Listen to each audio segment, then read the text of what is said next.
Okay, today we're going to talk about Red Notice, which is not a great movie. It's kind of meant to be a sort of pop, what I would guess you could call pop action, pop adventure, pop heist movie. In that regard, where it has a lot of star power. You know, it's got The Rock, Ryan Reynolds,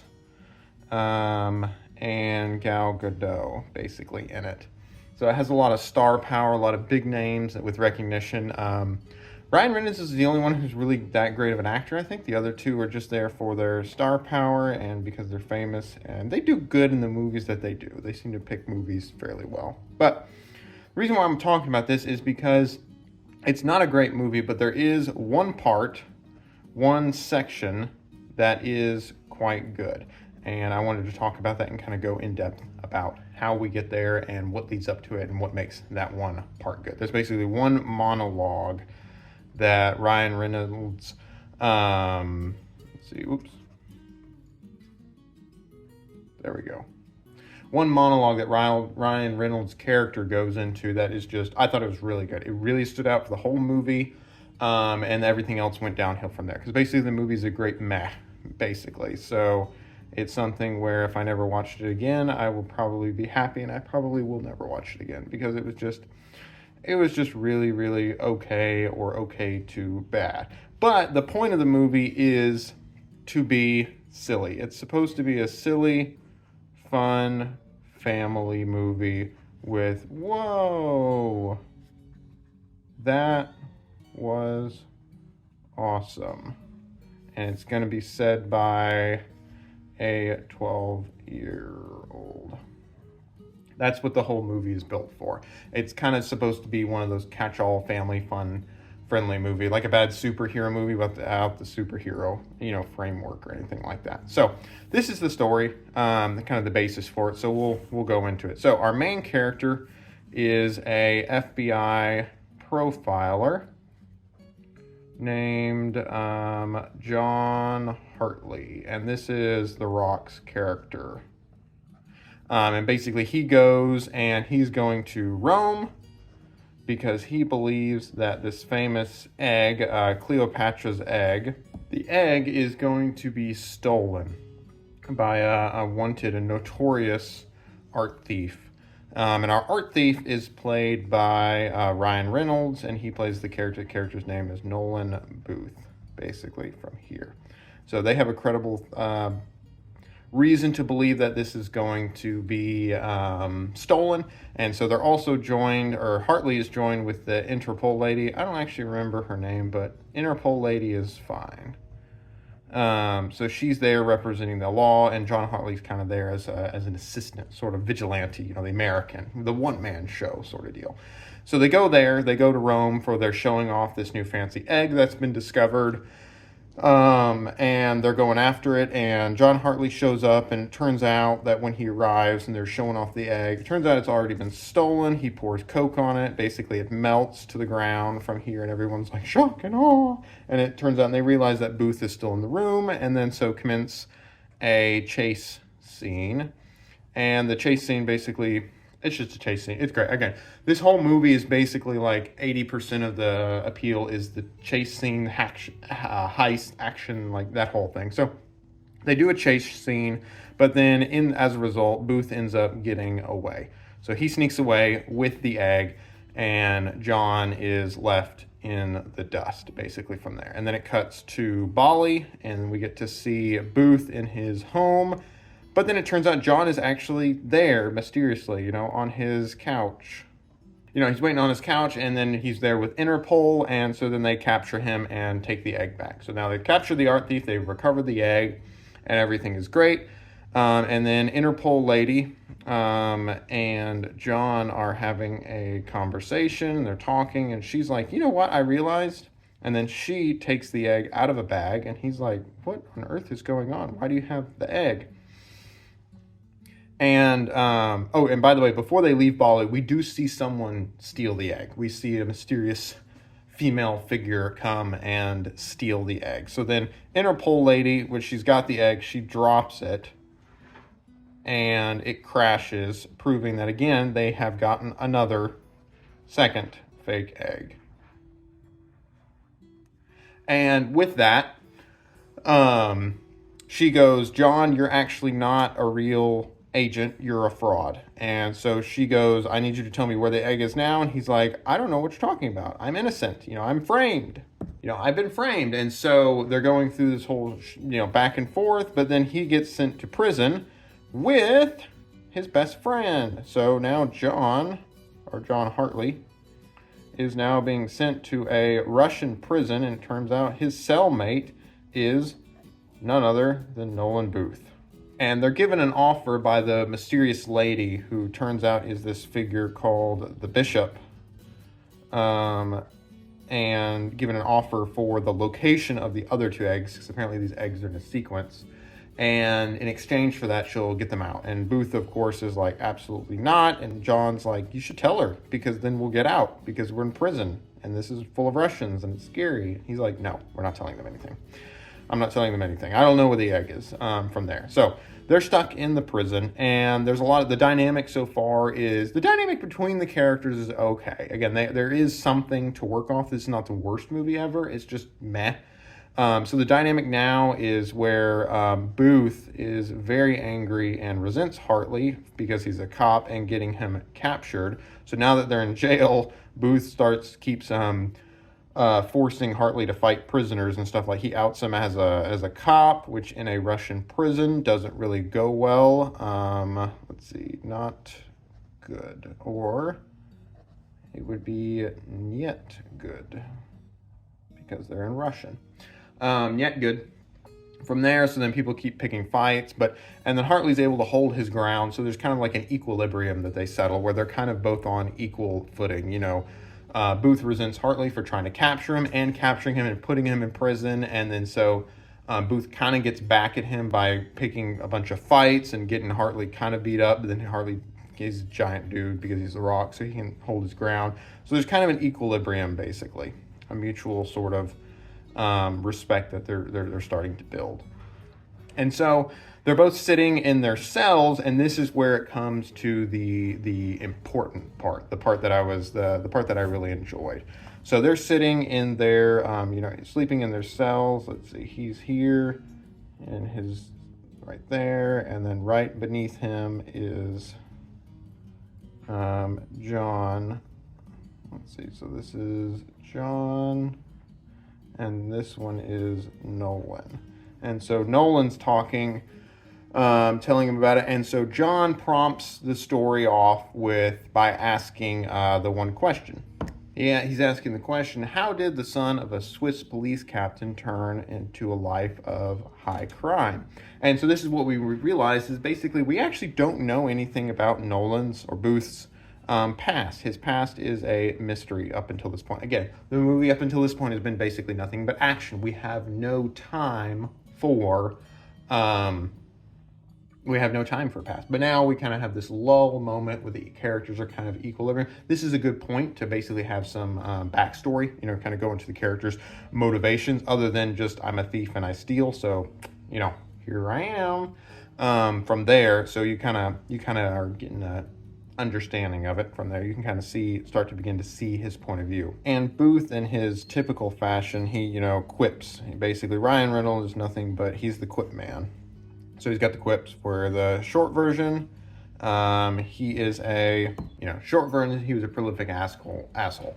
You have this aspect where he's just a terrible person. So, and then John retorts back because that doesn't really explain anything. So then he asks for the long version, and this is the monologue that I thought was really good. So we'll go into that basically. And this is, again, we built it up to the point where we don't know anything about these characters. We're about, 20, 25 minutes into the movie. So we are kind of curious about where they come from, their motivations.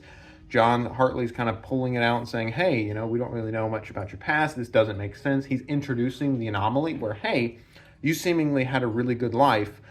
Why did you end up in crime? And then we, the audience, are now curious. This is making us curious because we're like, yeah, I do wonder that, because this is how you can use it. Usually you use your characters to lead the audience where you want them to go. So you want the audience to be curious about this, so you then have another character ask the question so he can be curious about it. So when I was 8 years old, my dad thought I stole his watch.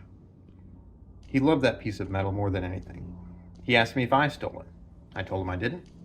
He said he knew that I had, and I was lying. He didn't speak to me again after that. Not on Christmas, not on my birthday. He went almost a full year. Just utter silence.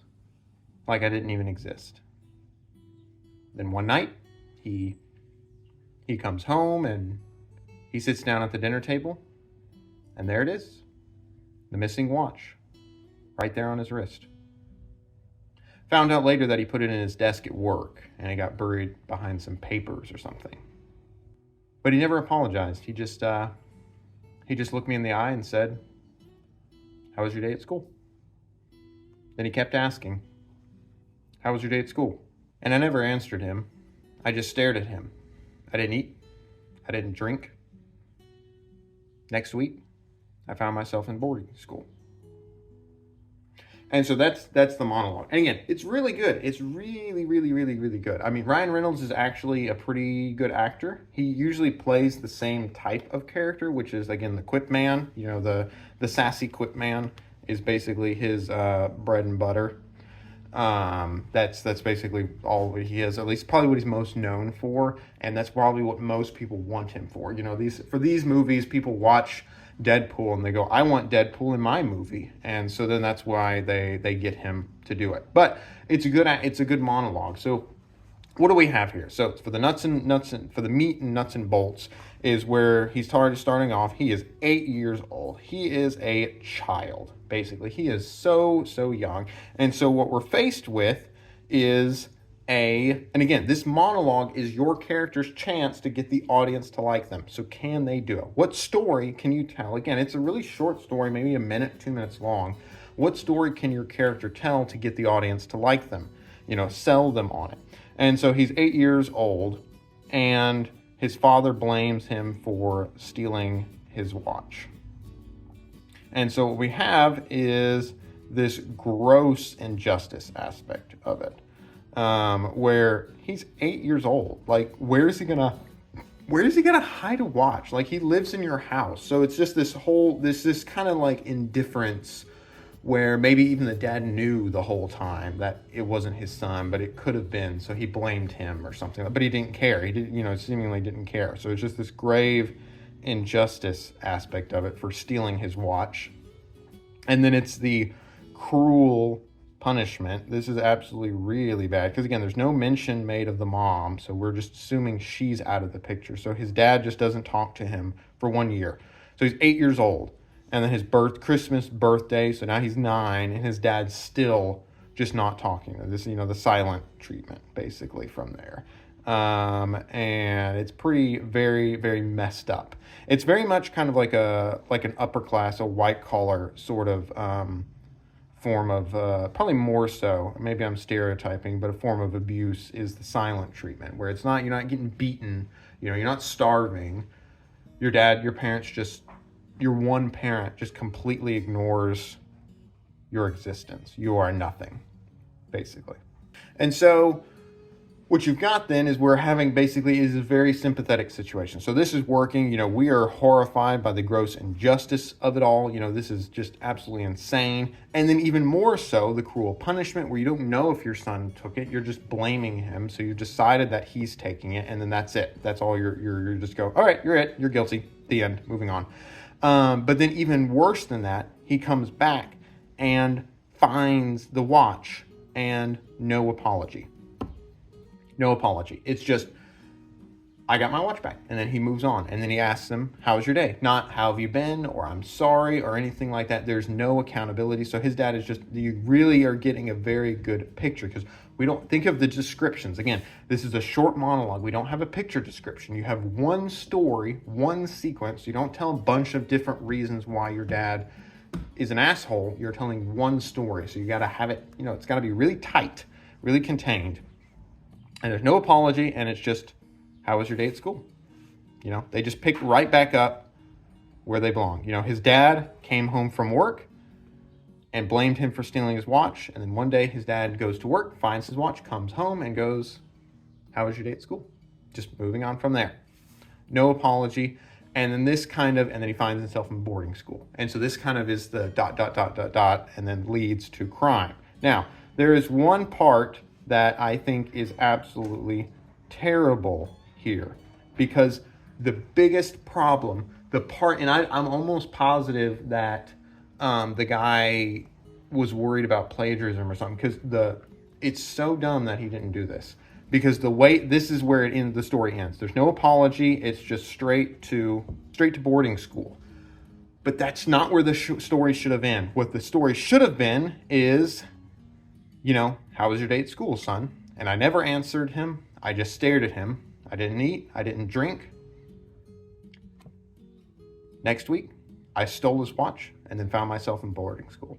And bam, there you go. There you go. You've got it at that point. So what you do is you lead it back to, how did you end up with a life of crime? You have this whole story about the dad and everything like that. I was blamed for stealing the watch. I had to face the punishment for stealing the watch. That almost, of course, where does it lead? It leads to, dun, dun, dun, I stole the watch. Like that is such a perfect way to end that story. And that's what I thought of when I listened to that. I was like, why didn't he do this? Why didn't the writer do this? It's possible he just didn't think of it. Again, I don't know if there's actually worried about plagiarism or anything like that, but it's a really good story, but it like almost comes full circle. Like you have this complete full circle where it's like, oh, this is the reason why, and it just stops right here. It doesn't connect up that last little bit, because again, why did you steal? Well, when I was a kid, you know, all these things, you know, I didn't have anyone, nobody thought well of me. I wanted people to think of me. I wanted people to notice me. And if I was going to get blamed for stealing, why not steal? If I was going to get punished for stealing, why not steal? Why not steal from the man who's caused you your life a misery? And it would even then play into the plot even better, because it would explain how maybe easier, or maybe it doesn't matter. It would explain how he got the watch. Because again, the watch comes up later in the movie, and it's very important for the plot reasons and stuff like that.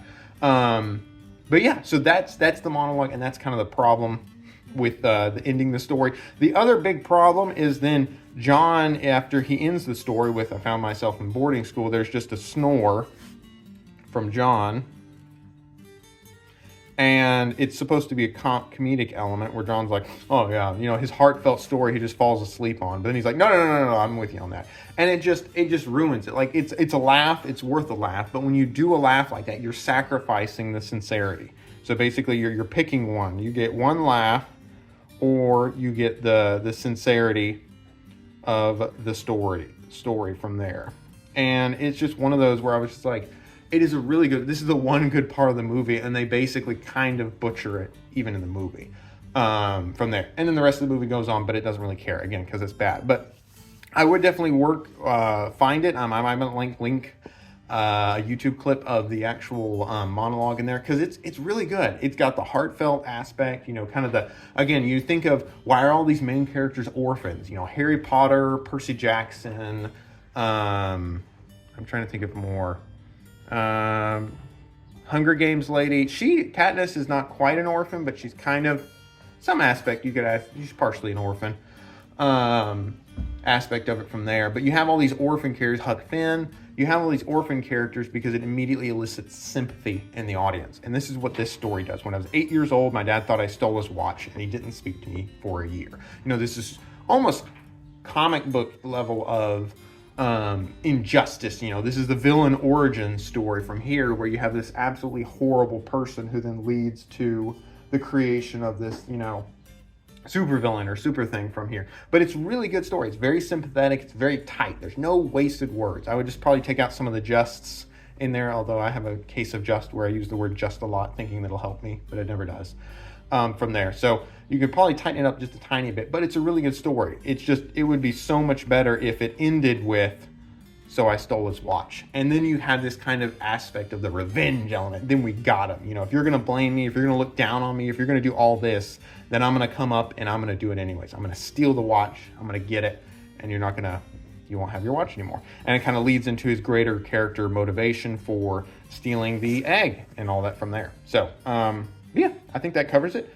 So I hope you guys enjoy this one, and I will see you in the next one.